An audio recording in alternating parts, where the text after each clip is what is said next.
Hello, I'm Peter Towers, Managing Director of Towers Business Development. Welcome to Improving Your Business.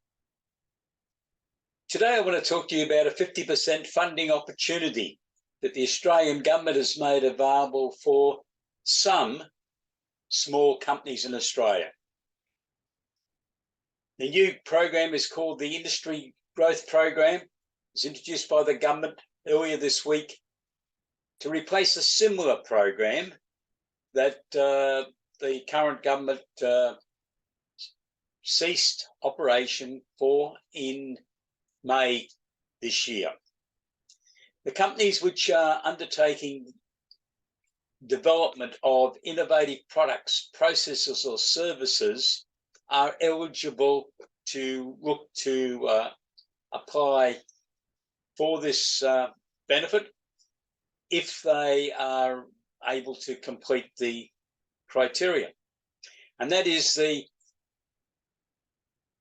activity they're conducting must be new, unique, or significantly different to any other previous product, process, or service in the market or industry where the product is intended to be sold or traded.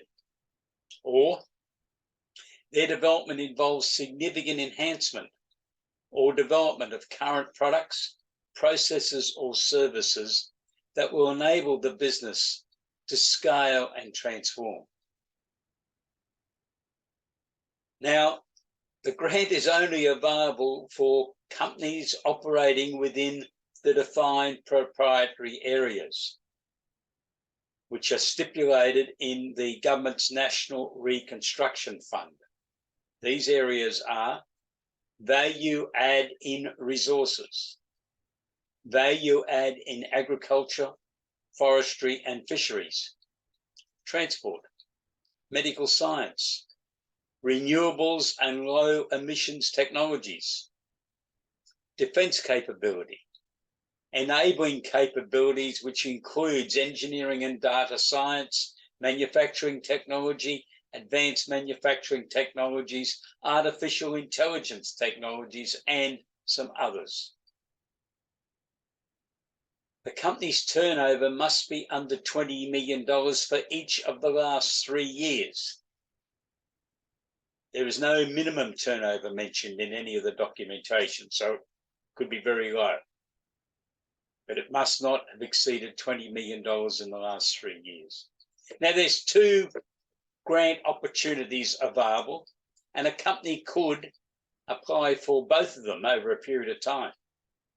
The first one is the early stage commercialization projects, which is a grant of $50,000 to $250,000 to enable the company to carry on further commercialization development of their research and development activities. And that's where I see this particular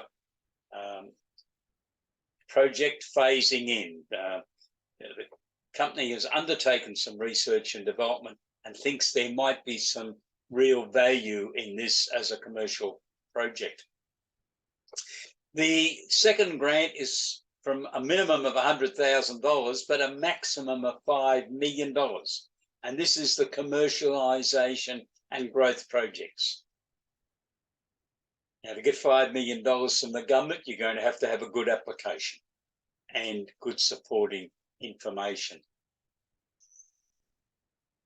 Whilst the government intends to appoint advisors to give assistance to companies once they have been accepted into this project, many companies, in fact, I think I could say most companies, will benefit by obtaining advice on this program and identifying your director's key objectives and vision for the company, because these need to be outlined in discussions with the appointed Industry Growth Program advisor.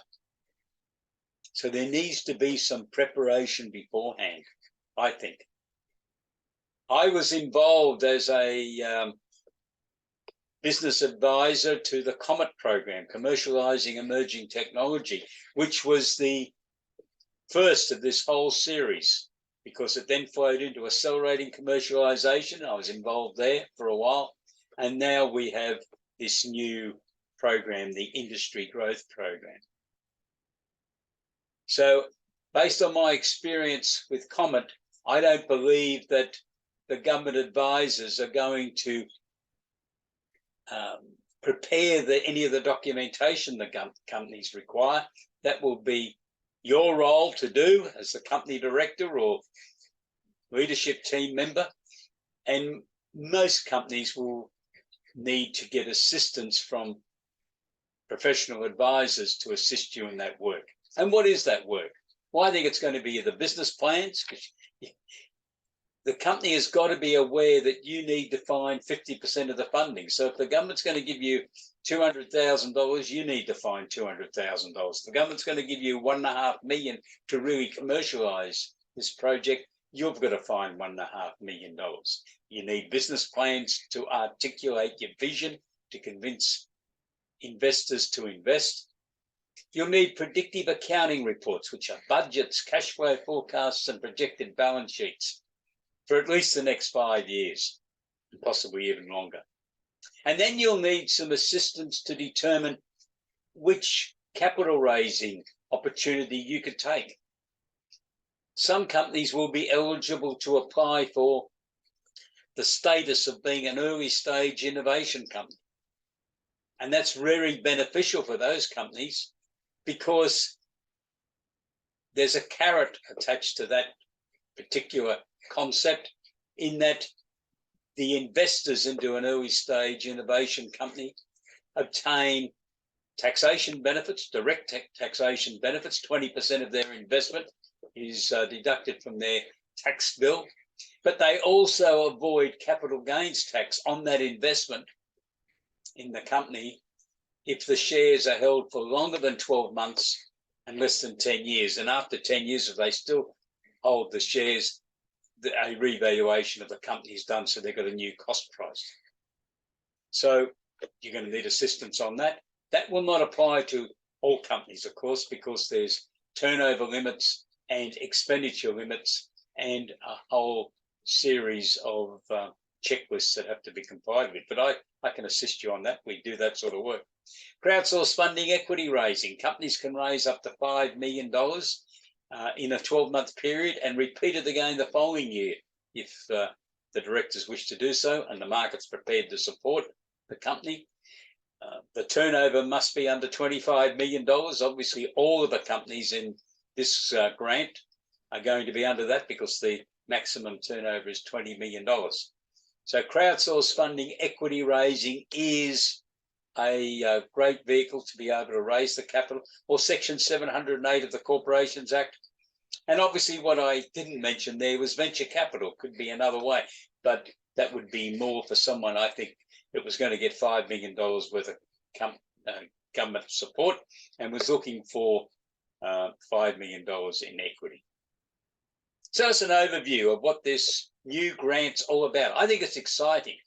It's restoring the status quo that we've had in Australia since John Howard introduced commercialising emerging technology back in 1999. I would be very happy to talk to you on a complimentary basis via a Zoom meeting for about 30 minutes to understand what your situation is. Then I can give you a written proposal on the services that I can provide to you, which initially would be to enhance your prospects of admission into this program. And if you're admitted into the Industry Growth Program, we'd be very interested in undertaking some of the services that I've referred to earlier: business plans, predictive accounting reports, helping in the documentation for whatever type of capital raising you would like to do. You can find out all of the information on Towers Business Development at www.towersbusiness.com.au. Or if you like, you can send me an email, peter@towersbusiness.com.au. That's all lowercase. Or give me a phone call, 1800 232 088, and we can set up a Zoom meeting. So for those of you who are running companies or currently are not running companies but are thinking about transferring your business over into a company, this is a great opportunity. If you have an idea, a project, or an activity that fits within the guidelines, you have to be in those priority areas. But I'm quite happy to give you some advice on that, because they're a bit wider than what the initial summary that I've just given you today indicates. A lot of businesses, a lot of companies around Australia are going to be eligible for this program. I look forward to hearing from you. Have a great day. Goodbye. Thank you.